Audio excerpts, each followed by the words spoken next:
And finally, this New York Times story got our attention over the weekend.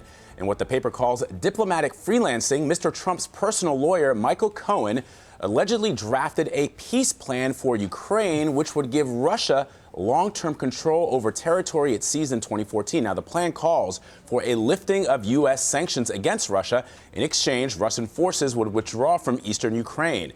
The Times says a pro-Kremlin Ukrainian politician, Andrei V. Artemenko, helped Cohen draft the plan. It's not clear who ordered the plan, though, or whether White House officials have been briefed on it.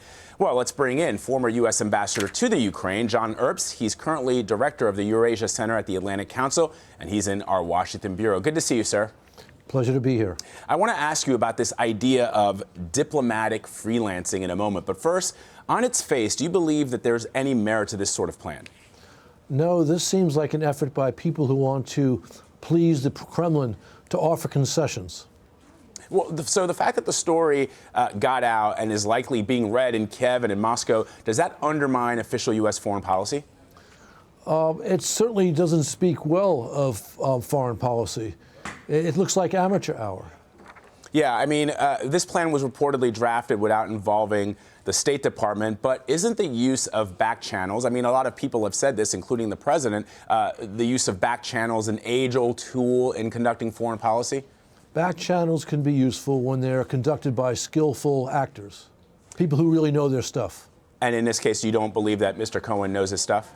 Well, I've never met him, but certainly this plan looks like an effort again to please the Kremlin, not an effort to find a real solution to this crisis of Kremlin aggression. So what's going on here? Why do you think that they would put together a plan like this? The short answer is I really don't know. I think it's safe to say that the president has created an atmosphere where he wants to do something that will please Mr. Putin, to lift sanctions. And so people around him are scurrying for some sort of idea that will somehow justify it. And given your experience in Eastern Europe and as a former ambassador to the Ukraine, what are Ukrainians saying about all this? Well, it's the topic of the day in Kyiv. They wonder how this amateur, this junior member of the Rada suddenly has access to the White House. And that's a very good question. Yeah. Are they worried? Well, they've been concerned about the rhetoric coming from the Trump campaign, a willingness to, again, overlook Kremlin aggression in Ukraine and Kremlin provocations in the Baltic states, and concerned that somehow they're going to be a sacrifice by the White House to the Kremlin. Now, I don't think that's going to happen. I think President Trump has, named an excellent Secretary of Defense, an excellent head of the CIA, and even Mr. Tillerson, the Secretary of State, said very sober things about the Kremlin and American policy. But I can understand why Ukraine is concerned, given some of the statements coming out of the White House.